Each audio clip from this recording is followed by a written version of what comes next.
There's no business like show business, and I tell you it's so.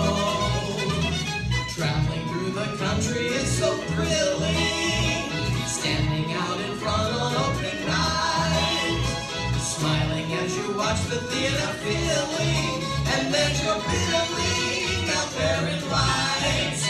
There's no people like show people, they smile when they are low. Angels come from everywhere with lots of jack, and when you lose it, there's no attack. Where could you get money that you can't get back? Let's go on with our show. Let's go on with our show.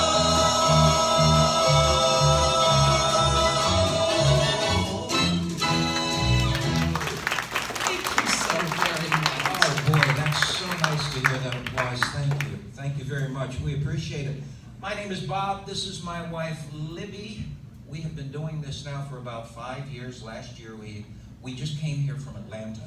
We'll tell you about that later, but last year my wife said, I don't want to work so much, and we ended up with 76 jobs last year. Our children just shake their heads. They say, we thought you retired. Well, we do what we love, and that's why we're here. So we'd like to tell you just a little bit about us. We're not going to take up too much time, but the name of our duo is Second Chance, and there's a reason for that, and I'm going to let Bob start it off. In 1969, we were both freshmen at the University of South Carolina, and we were in a business, go Gamecocks, right? We were in a business law class together, and I turned around in the class, and I saw the most beautiful young lady I've ever seen in my life, and I said, oh my God, she is not going to go out with me, but I will try. And during the break we talked, and we both had music in common. She sang with a band, I had a band in Columbia, South Carolina. So we started writing music, we wrote songs, we wrote television commercials, jingles for television at that time. And we fell in love, and after 2 years, I went to her father and I said, sir, I would like to marry your daughter. He was a civil graduate, very nice man.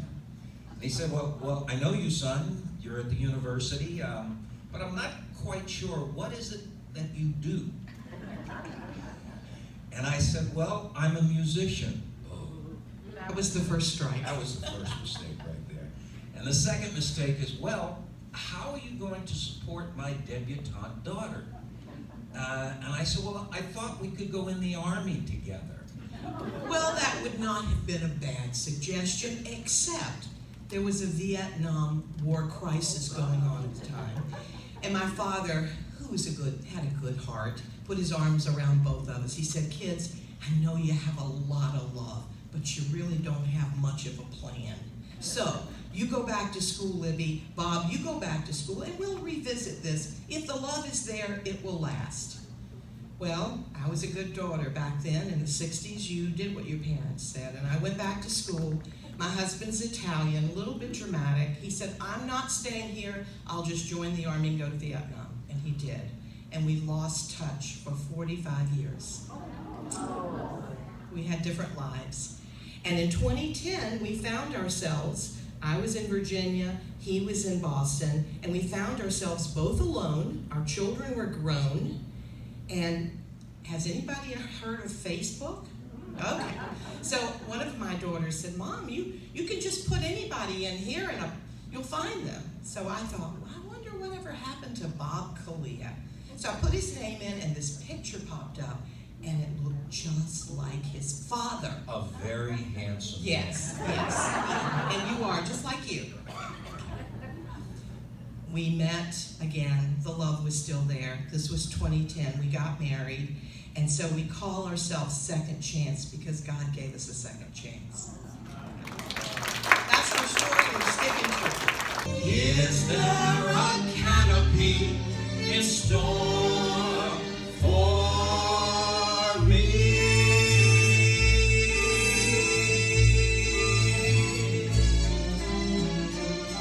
Sunrise, sunset, sunrise, sunset, swiftly fly the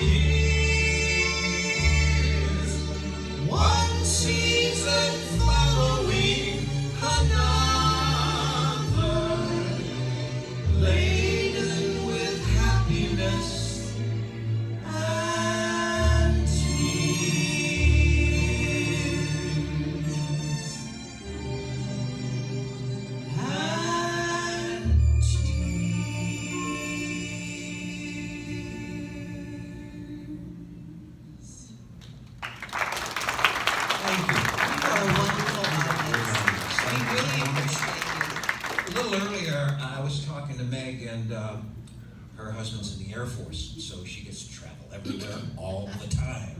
And I was an Army brat. And what that means is my father was in the Army for 30 years, and we went everywhere. Every 2 or 3 years, we were gone. And one of the places we went was Schofield Barracks, which is in Oahu, Hawaii.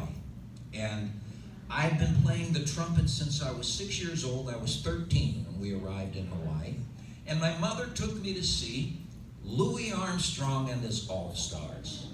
And Mr. Armstrong was great. He played 2 hours, took a 10-minute break, played another 2 hours. Afterwards, my mother and I went backstage, because in those days you could do that. And we waited in line, and we went in to see Mr. Armstrong. And what I remember vividly about him is he had L.A. monogrammed everywhere in his sleeves, on his pockets, everywhere. And my mother said to Louis Armstrong, "Mr. Armstrong, my son Bobby plays the trumpet." And I went, "Oh no." That's exactly what a mother would do. I said, "Oh no."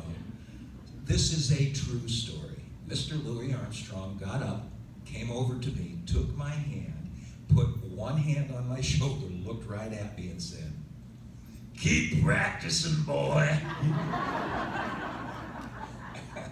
I said, "Okay, Mr. Armstrong." This next song is from Hello, Dolly.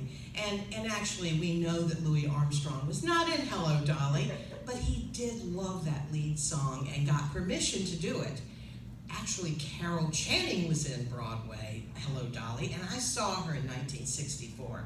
It's a wonderful, wonderful musical.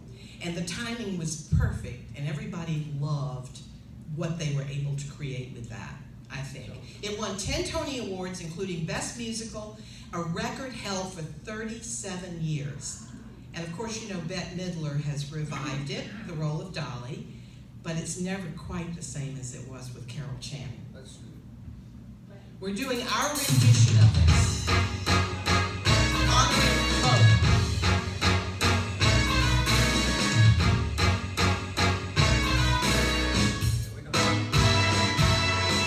Hello, darling. This is Louis, darling. It's so nice to have you back where you belong. You're looking swell. Oh, darling, I can tell. Darling, You're still glowing, you're still growing, you're still going strong. I feel the room swaying while the band's playing one of our old favorite songs from way back when. So take her rap, fellas, find her empty lap, fellas, and we'll never go away again. Isn't it rich? Isn't it queer? Losing my timing this late in my career. And where are the clowns? There ought to be clowns. Well, maybe next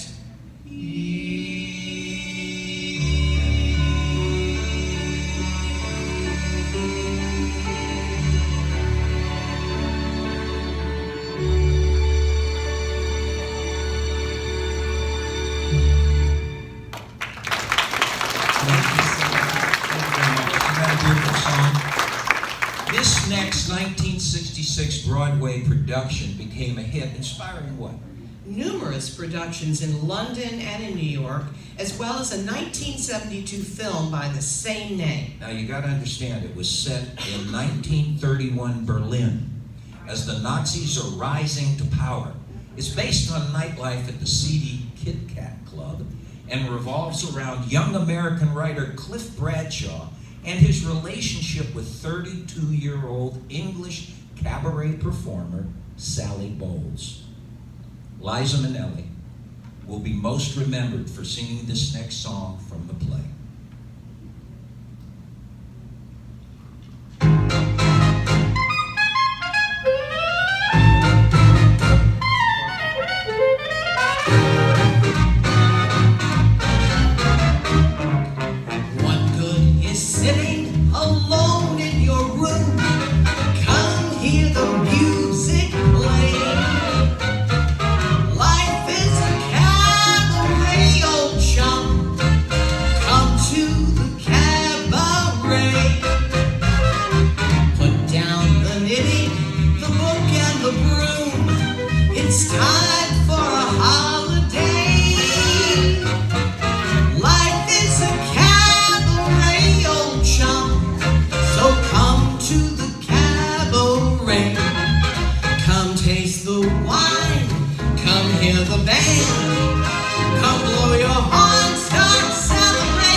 to wipe every smile away.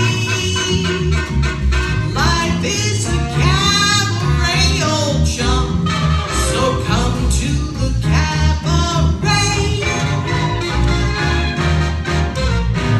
I used to have this girlfriend known as Elsie, with whom I shared forstoric rooms in Chelsea. She wasn't what you call a blushing flower. As a matter of fact, she rented by the hour. The day she died, the neighbors came to snicker. Well, that's what comes from too much pill and liquor. But when I saw her laid out like a queen, she was the happiest corpse I'd ever seen. I think of Elsie till this very day, and I remember how she turned to me and said, "What good is sitting all alone in your room? Come hear the music play. Life is a cabaret, old chum, so come to the cabaret." And as for me, I made my mind up back in Chelsea. When I go, I'm going like Elsie. Start by admitting from cradle to tomb, it isn't that long a stay. Life is a cabaret, old chum. It's only a cabaret, old chum. And I love a cabaret.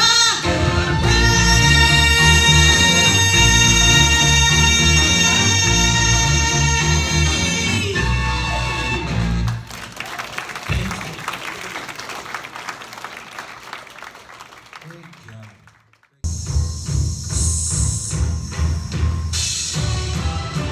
No, I'm no one's wife, but oh, I love my life and all that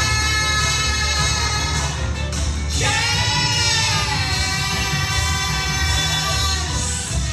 That jazz. Thank you very much, ladies You guys have been a and great gentlemen. audience. Thank you so much. And happy birthday. Happy birthday to you. All those years young that all of you are.